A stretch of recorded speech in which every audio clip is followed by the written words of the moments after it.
Hello and welcome to my channel. My name's Jo and this is Joey Sewy, and if you enjoy my content you can support me by using the Ko-fi website, going to ko-fi/Joey Sewy. Today I've got a video all about a fabric haul.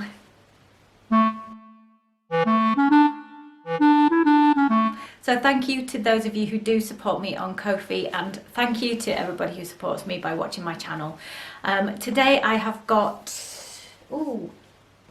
4 fabrics and a couple of pieces of haberdashery type things to share with you. All of the fabrics are gifted. One of them was literally a gift and 3 of them were gifted from minerva.com.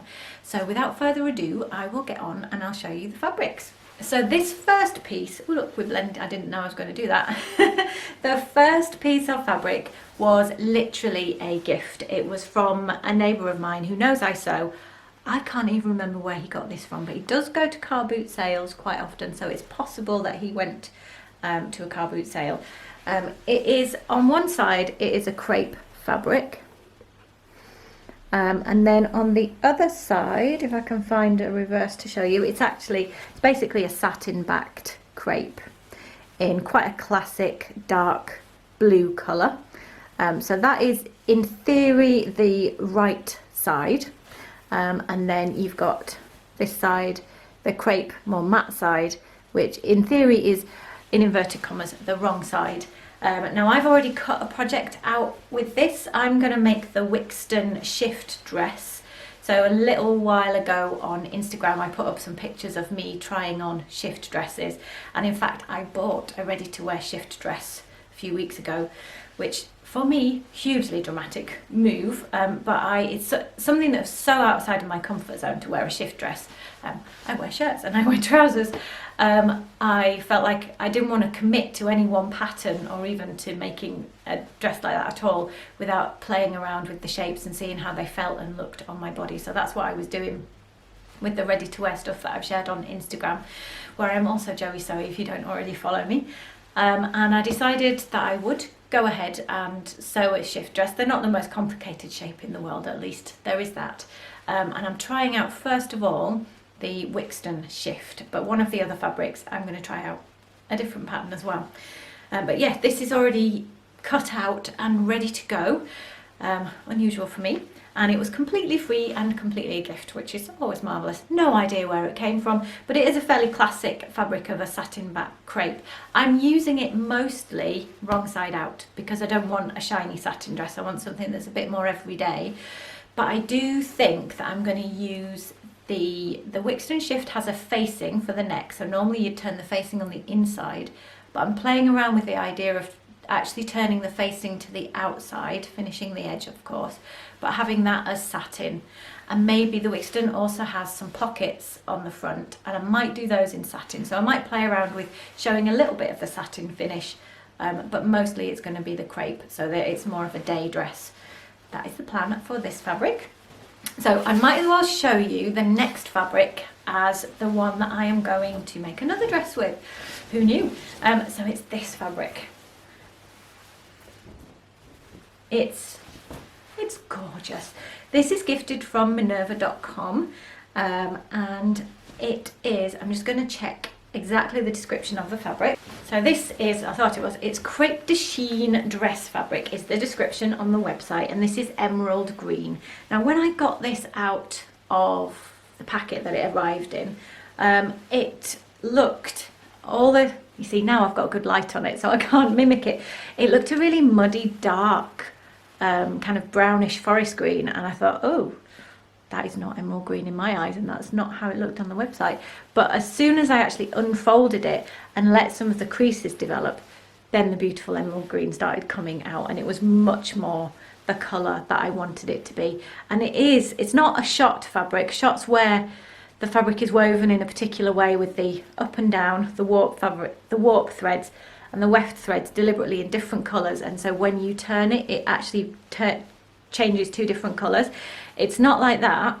It's just that the fabric is such that when it catches the light, it's got a very bright green, as you can see, and then when it's not in the light, it's much darker, and I really like that. It isn't a satin, so crepe de chine is a fabric that is going to vary with gloss, but it's usually kind of semi-matte or semi-satin.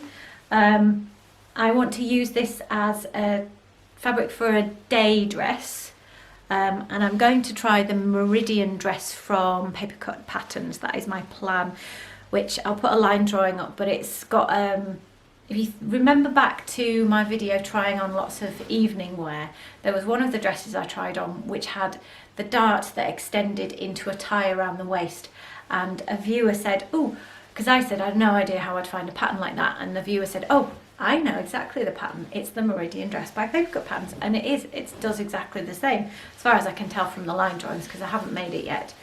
But that is what I'm going to try with this. So you can see it's a bit darker here, and then when it's closer in the light, because my light it's over there at the moment, it's brighter. It just does that. One thing to note about this fabric is it's very narrow for fabric. I think it's only 110 wide, so you're going to have to order more than you might think to get the dress out of it. So I've got 4 meters here. The Meridian dress, I haven't laid it out yet. I suspect what they estimate you use is quite an overestimation because of the long ties, and if you're willing to piece those together, I suspect you can be a lot more frugal with fabric.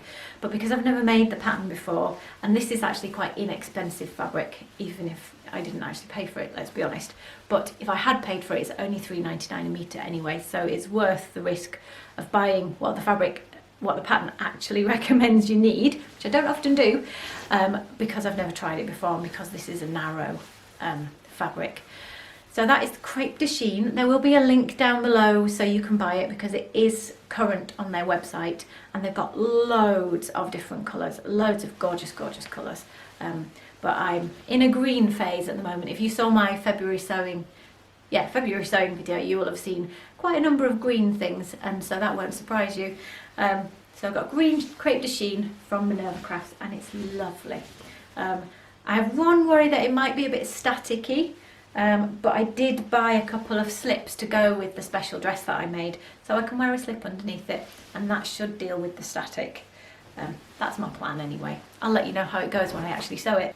The next fabric that I have been gifted from Minerva is this fabric. Oh, now that's looking very bright on camera.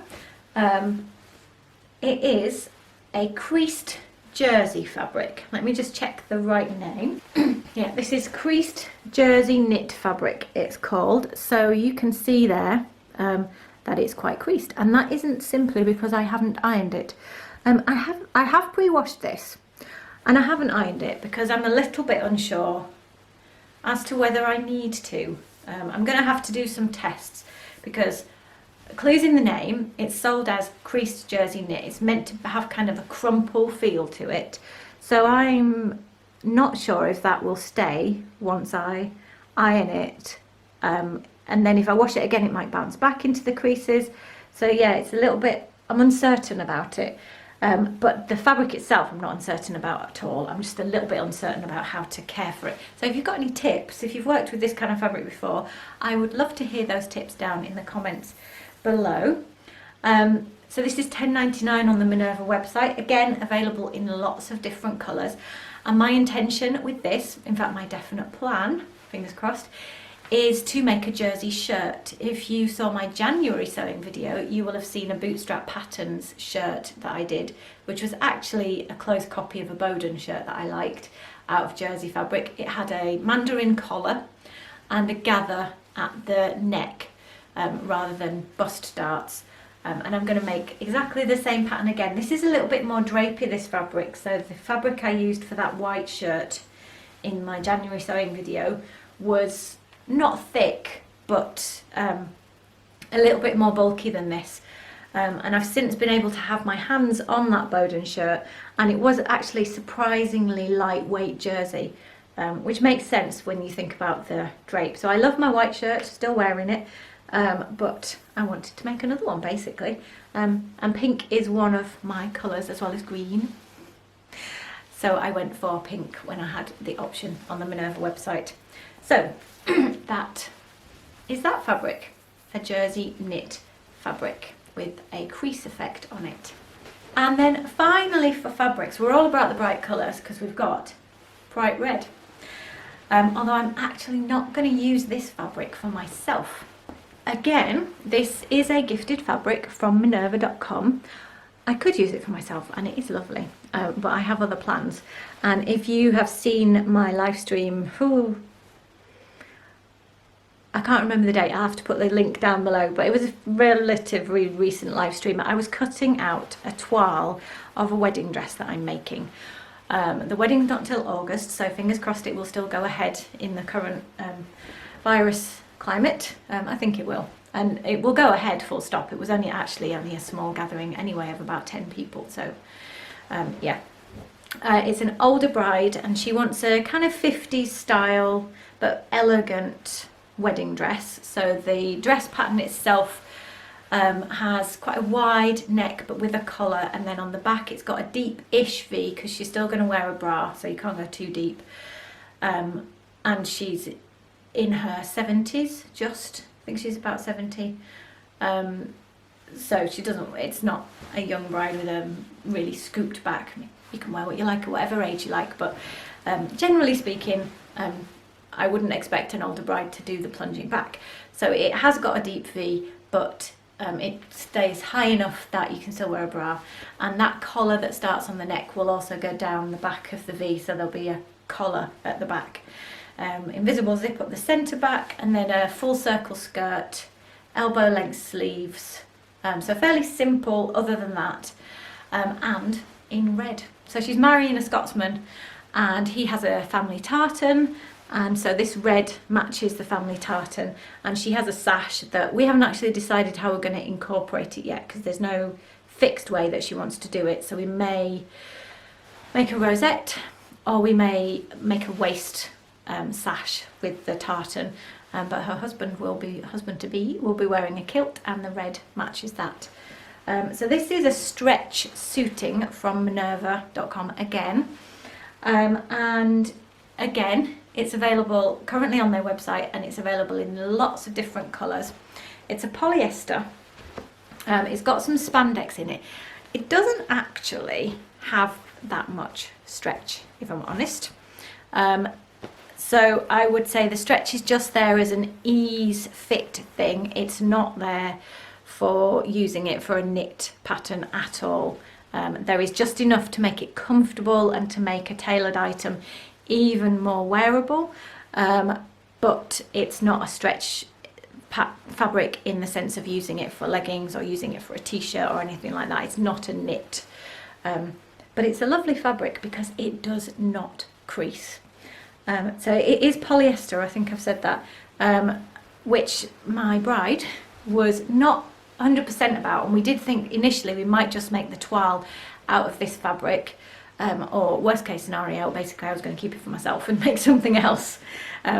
But when she saw it, she was concerned about her dress creasing because it's a sit down meal and she'll be sat down for quite a while, and she didn't want to get up and look like she'd slept in the dress or something, and this fabric doesn't crease at all, so it's really practical for workwear as well. So if you're in an office and you want some good fabric to make workwear, as long as ultimate breathability is not an issue, then this polyester spandex mix would be really good for that. So yeah, I've got a stretch suiting from Minerva Crafts in red to make a wedding dress, and of course I'll share progress of that with you as I go.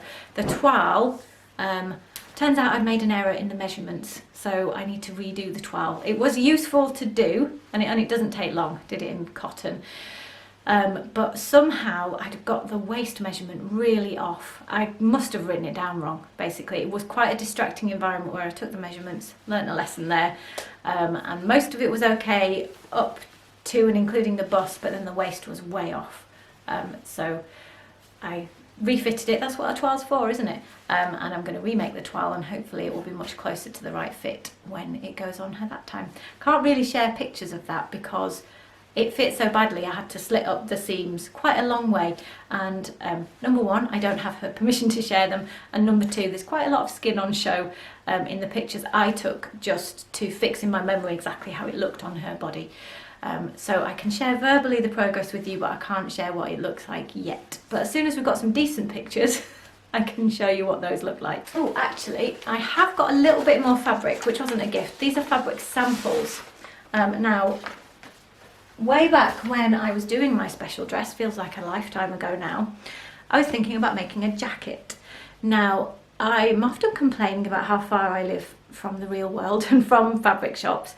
There is one fabric shop in Carlisle, which is my nearest city, just under an hour's drive away. And it's a pretty special shop because it's a shop attached to a mill where they make fabric for none other than Chanel. So yeah, we might not have a lot, but we go high end. They're called Linton Tweeds, and I have some samples from Linton Tweeds. So they do a sampling service. And when I was thinking about making a jacket, thinking about having the time, probably delusionally, to make a jacket for my special dress, I ordered some fabrics here. And I know exactly the one I would have chosen if I'd had the time. The one I would have chosen is this one, which is just gorgeous. That's the right side in inverted commas. And then that's the wrong side. It's actually not a massive amount of difference, but you can see how Chanel-like it is in the way that it's got different textures of fabric in there. I think my second choice was this one, which is probably even more classic Chanel-like, with the, I don't know how to call it, the rough boucle weave with patterns in it. You can see the product number on there if you want to go and have a look on the website. It's A30024. Their patterns are priced in, not patterns, their fabrics are priced in bands. So as you might expect, they are not the cheapest fabrics in the world. So band A fabrics, so because this one here that I just showed you has an A at the start, it's a band A fabric. It's £30 a metre, and they're all 1.4 metres wide. I guess the looms that they have are 1.4 metres wide. The pink is a Z fabric, Z7542, and so a Z fabric is £34 a metre. But if you're making a jacket, you need 1.5 to 2 meters depending on the size, and for such high quality unique fabric, because they tend to do one run of a weave and then that's it, except maybe for some of the plainer ones. So it's unique, it's high end, it's one of a kind stuff. Or a skirt, you might only need 1 meter, so for a special purchase maybe it's doable. We all work with different budgets. What is next? Oh, here's this one, which is the same as the pink. So there's the pink, and this is the same, but it's a different colourway. So it's more of a browny peach colourway, slightly yellow in real life. So that one, that's also a Z, so that'll be £34 a square metre. And I got a couple of others. So this is an A, this would be 30. This one's lovely, a heather. Really classic Chanel jacket kind of fabric as well, isn't it? Quite literally. It's got a few bits on the top there just from being with its friends in the envelope. We've got this one. This one's an L. I'll have to check how much that is. But it has the metallic, can you see that metallic thread and the kind of ribbon detail as well on it. I'll show you like that. So that one, yeah, so L's are £42 a square metre. That one, not square metre, per metre. That's the most expensive, and it'll be because of the different processing involved and the metallic thread probably. And then here's a Z, last one, yeah, another Z, so it's £34 a metre, and it's quite a thick textured fabric. I'll just hold it at an angle so you can see some of that thickness. But it feels really soft actually, this side, which is the right side. Some of this raised yarn here is a wool, and it's lovely. So that is some Chanel fabric that I just got samples of. It's not a free sample service, but they're really generous in size. I think they're just £1 each, or it might even be more reasonable than that. I'll have to look online and I'll try and put the details in on my website in the show notes. but for the size of sample that you get, it's quite reasonable, and you get a decent amount that actually allows you to judge the drape, the feel, the pattern of the fabric, because some sample services where they're small, you just get the tiniest amount, and I sometimes wonder how actually usable that is to judge anything with. So yeah, Linton Tweeds is the name of the company, and I have been to their mill shop just once, I think, but it's a lovely mill shop. They have a cafe as well, if you're ever in the Carlisle area. I thought I'd just tell you about my painting. I meant to do that at the start. So this was my Christmas present. It was my one and only Christmas present because it was, well, let's just say I had to pay more than half of it, and I'm still paying for it.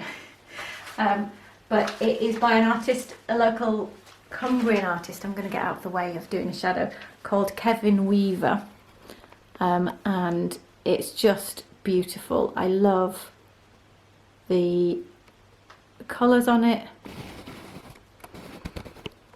I love how it has a glaze over the top, and there's such a lot of movement and mood in the picture. Paintings are really personal anyway, aren't they? I'm fully aware of that.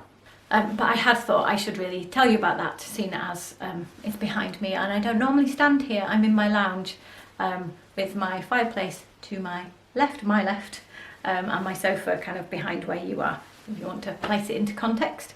So yeah, it's a beautiful thing, and if you want to look up more of his work, I will put a link to his website down below as well.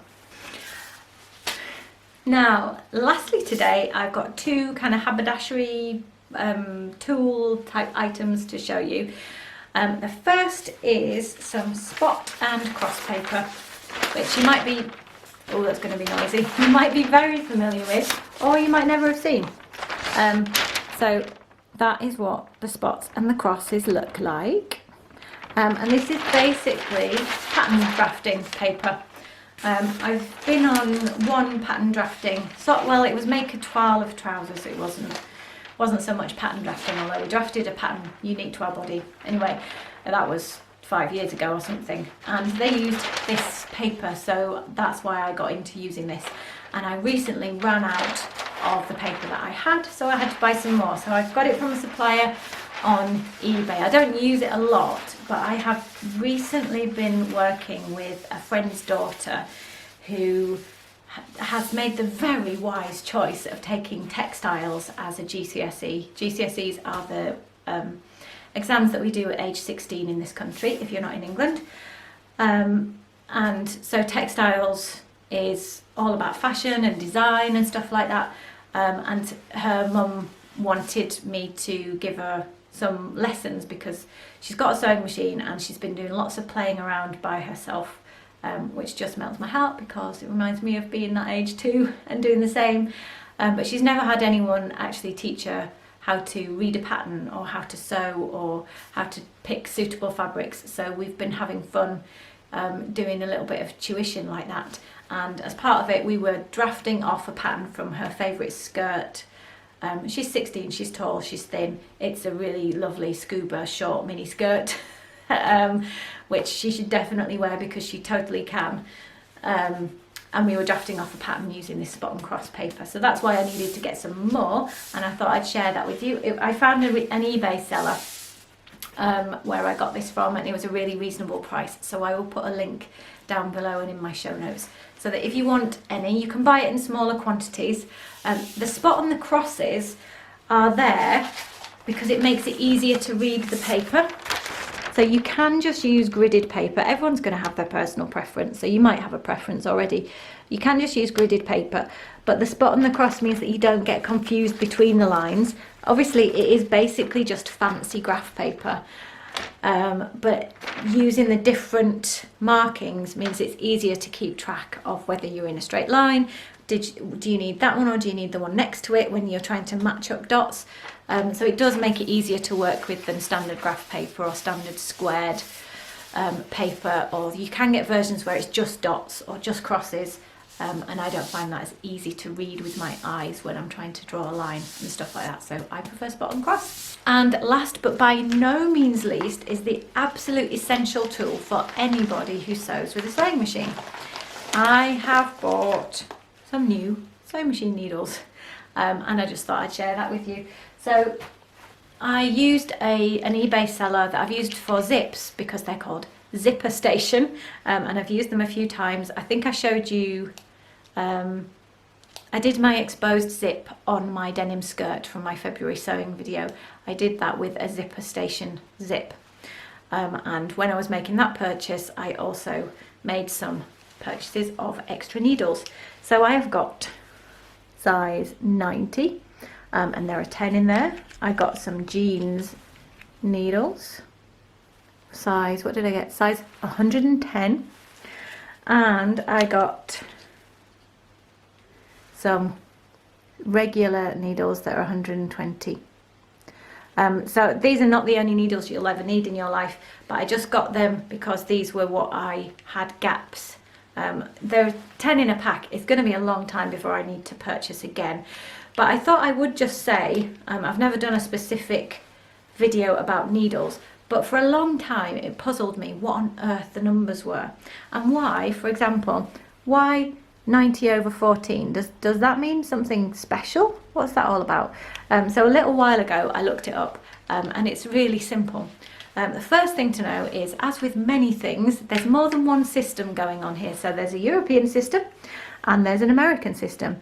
I forget which is which, but basically one number is the European system and one is the American system in the 90/14, and there is no relationship between the two, as in 90/14 doesn't mean anything. It just means 90 or 14. What the numbers do mean, and all you really need to know, is they're about how fat the needle is. All needles pretty much are going to be the same length. I never knew this, but it's obvious when you think about it, because your machine is mechanically set up to know how far down the needle goes.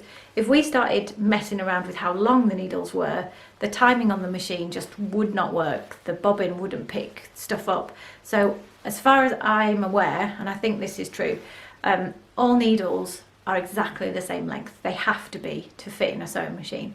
What varies are two things, arguably three. One is how fat the whole needle is, and that's what the number refers to. The bigger the number, the fatter the needle. And generally the thicker your fabric, the fatter the needle you need, and the thinner your fabric, the thinner and finer the needle you need. So these jeans needles are 110. Some jeans needles will be slightly finer than that because denim varies. I've just sewn something that was really thick, so I ran out of thicker needles. 120 is really beefy for a sewing needle. It's going to take me probably the rest of my life to work through those, but if you need a thick, strong needle to go through sturdy fabric, you need a thick, strong needle to go through sturdy fabric. 90 is generally the top range of regular sizing. So if you buy a universal pack, you're going to generally get 70, 80 and 90, or what would that be? Probably 12, 13 and 14, I assume. So 90 is the top end of a regular size, and a universal pack will generally have 70, 80, 90 in it. The other things that vary, so for example when it says jeans needle or metallic needle or top stitching thread, is the size and shape of the eye, and then the shape of the point of the needle. There is actually a fourth, which is the scarf of the needle, and that's basically the shaping around where the eye is. You need a magnifying glass to see some of this, and if I can find it, there is a brilliant video by Threads magazine that has, the woman presenting it has a massive size fake model of a needle, and she shows exactly what each bit is, and I learn all of this pretty much from that video, so I'll share it if I can find it. So the scarf of the needle is the shaping around where the eye and the point is, and for different types of fabric, different applications and different types of thread, that does vary. So there's quite a lot of technology in a needle, and I will give you a link to that website. So I'll give you a link to that video if it's still online and if I can find it. Probably is. That's the end of my haul. So 4 fabrics and some haberdashery bits and pieces. and lots of plans. I just hope life isn't too busy to get them all done. Thank you very much for watching, and again, if you enjoyed this content, I would deeply appreciate it if you can support my channel through using the Ko-fi/Joey Sewy site, and there you can make a small donation. That will be very gratefully received. Thanks for watching, and I'll see you again very soon. Bye!